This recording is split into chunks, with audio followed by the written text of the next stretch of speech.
बिस्मिल्लाहिर्रहमानिर्रहीम। व्यूअर्स, आज का जो हमारा टॉपिक है वो इंग्लिश जूरिस्प्रूडेंस के बारे में है। आज हम इम्पीरेटिव थ्योरी ऑफ लॉ पर बात करेंगे, जिसे हम ऑस्टन थ्योरी ऑफ लॉ भी कहते हैं। और व्यूअर्स, इसका एक नाम कमांड ऑफ सॉवरन भी है। इसे पॉजिटिविस्ट थ्योरी भी कहा जाता है। व्यूअर्स, इम्पीरेटिव थ्योरी ऑफ लॉ पर बात करने से पहले हम जो थ्योरी ऑफ नेचुरल लॉ है इसका जो पर्सपेक्टिव है वो भी जान लेते हैं। व्यूअर्स, जो थ्योरी ऑफ नेचुरल लॉ है इसके जो हामी थे उनके मुताबिक जो प्रिंसिपल्स ऑफ यूनिवर्स हैं उनकी जो वैलिडिटी है उनको डिस्कवर करना, उनको मालूम करने के बारे में है। इस स्कूल ऑफ थॉट के जो हामी थे उनका ज़्यादा जोर इस बात पर था जो कायनात में कवानीन मौजूद हैं उनको डिस्कवर किया जाए, उनको दरियाफ़त किया जाए। लेकिन जो इम्पीरेटिव थ्योरी ऑफ लॉ है ये उसके बिल्कुल उल्ट है। इस जो लॉ के मुताबिक जो पॉजिटिविस्ट हैं उनका जो ज़्यादा ज़ोर वो पॉजिटिव लॉ के एनालिसिस पर था, उसके तज्ज़िये पर था। इसलिए इसे पॉजिटिविस्ट या एनालिस्ट भी कहते हैं। सबसे पहले व्यूअर्स, होब्स ने ये नज़रिया पेश किया था कि जो कानून है ये एक कमांड ऑफ सॉवरन है। इसके बाद जो बोर्डन और बेंथम उन्होंने इसमें कुछ पेशरफ्त की थी, लेकिन इसका जो चीफ एक्सप्रेशन है, जो इसका मुकम्मल और वाज़े और जामे इज़हार है, वो ऑस्टन ने 1832 में पहली मरतबा जो उसकी बुक थी द प्रोविंस ऑफ जूरिस्प्रूडेंस उसमें वो शाया हुआ था। व्यूअर्स, ऑस्टन के मुताबिक इस जो थ्योरी ऑफ लॉ है, जो ऑस्टन थ्योरी ऑफ लॉ है उसके मुताबिक जो लॉ है वो बुनियादी तौर पर एक कमांड है और जो लोगों को पाबंद करता है उस पर अमल करने का। और ये एक जो सॉवरन है वो एक पेश करता है, ये नज़रिया जो है कमांड का वो एक सॉवरन पेश करता है और इसको वो अपनी जो फिज़िकल फोर्स है उसके ज़रिए इसका जो नफाज है वो यकीनी बनाया जाता है।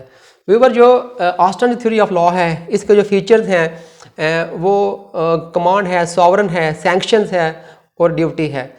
तो इसका हम मुख्तसर इन पर बात करते हैं।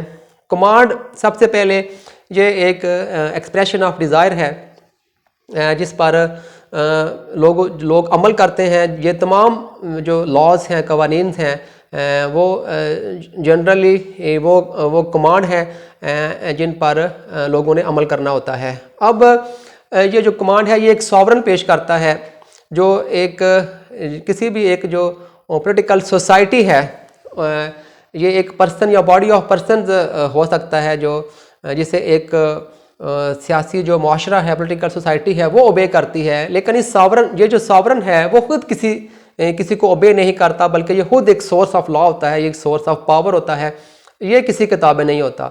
अब व्यूअर, जो इसका जो लॉ है इसको वो सैंक्शंस के ज़रिए अपनी जो फिज़िकल फोर्स है स्टेट की उसके ज़रिए इसको इन्फोर्स किया जाता है, इसको वो नाफज किया जाता है। और इसका एक चौथा फीचर वो ड्यूटी है। जो लोग हैं, जो सब्जेक्ट्स हैं वो इस लॉ पर जो कमांड है सॉवरन की वो इस पर वो अमल करने के पाबंद होते हैं और जिसकी अमल ना करने की सूरत में जो फिज़िकल फोर्स है स्टेट की वो लोगों को इस पर वो कायल करती है, इस पर वो उनको अमल करने पर वो मजबूर करती है। अब व्यूअर्स, हम इसके जो मेरिट्स और डीमेरिट्स हैं उस पर बात कर लेते हैं। इसके सबसे पहले जो मेरिट्स हैं इस ऑस्टन थ्योरी ऑफ लॉ के, इसके मुताबिक ये एक एप्लीकेबल टू मॉडर्न सोसाइटी है। ये तमाम जो जदीद माशरे हैं जो उन पर ये एक काबिल अमल है। ये तमाम जो सिस्टम्स हैं उनके लिए सूटेबल है और ये लॉ को सादा तरीन जो फॉर्म है उसमें ये पेश करती है और ये एक जामे और कम्प्रीहेंसिव डेफिनेशन लॉ की वो मुहैया करती है। व्यूअर, इसके जो डीमेरिट्स हैं उनके मुताबिक जो लॉ है वो किसी सियासी अथॉरिटी पर मुनहसर नहीं है, वो किसी पॉलिटिकल सॉवरन पर वो डिपेंड नहीं करता, बल्कि लॉ वो पहले से ही मौजूद है। जो सॉवरन है, जो स्टेट है, उसने सिर्फ लॉ को नाफज किया है।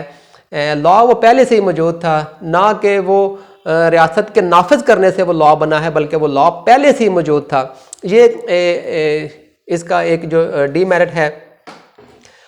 इसका जो दूसरा डीमेरिट है, इसको आमतौर पर वो गन मैन लॉ के नाम से भी इसको जाना जाता है कि जैसा कि एक रॉबर है जो एक किसी बैंक में दाखिल होता है और वो लोग कैश लूटने के लिए वो एक कमांड देता है, ये भी उसी तरह की एक कमांड है। ये जो कमांड ऑफ सॉवरन है और ये जो एक रॉबर की जो कमांड है उसमें कोई फ़र्क नहीं है। इसको गनमैन लॉ के तौर पर भी इसको वो जाना जाता है। व्यूअर, इसका जो अगला जो डीमेरिट है, चूँकि ये एक कमांड ऑफ सॉवरन है तो इस जो कमांड की सूरत में किसी कमांडर का होना भी ज़रूरी है, लेकिन ये जो किसी जो कमांडर की जो एग्जिस्टेंस है अब उसको ये डिफ़ाइन नहीं करती कि कौन जो है वो एक्चुअली वो कमांडर है। मॉडर्न जो लीगल सिस्टम है उसमें जो कमांडर है उसको आइडेंटिफाई करना वो इम्पॉसिबल है, उसको पर्सनल सेंस में उसकी वो शनाख्त नामुमकिन है। अब व्यूअर, ये जो थ्योरी है ये प्रेसिडेंट्स का इनकार करती है, जबकि जो इंग्लिश लॉ है उसका जो सारा बुल्क है, उसकी जो सारी का जो हुजम है वो जो अदालतों के जो फैसले हैं उससे वो तहलीक किया गया है। लेकिन ये जो थ्योरी है इम्पेरेटिव थ्योरी ऑफ लॉ जो है ये प्रेसिडेंट्स को नहीं मानती, जो उसे इनकार करती है। अब व्यूअर, इसका जो अगला डीमेरिट है वो ये ऑस्टन की जो थ्योरी है ये मॉरली और एथिकल जो एलिमेंट्स हैं उसका ये डिसरिगार्ड करती है। ये इसमें कोई लॉ का जो मॉरल पहलू है वो शामिल नहीं है। अब ये जो थ्योरी है ये इंटरनेशनल लॉ पर एप्लीकेबल नहीं है। इसके अलावा ये जो इसका जो डीमेरिट है, ये जो थ्योरी है ये कॉन्स्टिट्यूशनल लॉ पर भी ये एप्लीकेबल नहीं है, क्योंकि जो कॉन्स्टिट्यूशनल लॉ है वो भी एक कमांड ऑफ सॉवरन नहीं है, बल्कि वो स्टेट के जो ऑर्गन्स हैं उनकी जो पावर्स हैं उनको डिफ़ाइन करता है। जो कॉन्स्टिट्यूशनल लॉ है उसमें जो तमाम अदारे हैं उनकी जो अपनी अपनी जो पावर्स हैं उनको डिफ़ाइन किया जाता है। ये किसी एक कोई कमांडर या कोई एक वो सॉवरन नहीं है, बल्कि तमाम अदारे हैं जो कॉन्स्टिट्यूशनल लॉ के मुताबिक जो इनके अपने अपने इख्तियारात होते हैं। लिहाजा ये जो थ्योरी है ये कॉन्स्टिट्यूशनल लॉ पर भी वो एप्लीकेबल नहीं है। तो व्यूअर, ये हमारा आज का टॉपिक था जिस पर हमने आज बात की है, जो इम्पेरेटिव थ्योरी ऑफ लॉ के बारे में था, जिसे हम ऑस्टन थ्योरी ऑफ लॉ भी कहते हैं। इस वीडियो को शेयर कर दें, चैनल को सब्सक्राइब कर लें। टेक केयर, अल्लाह हाफिज़।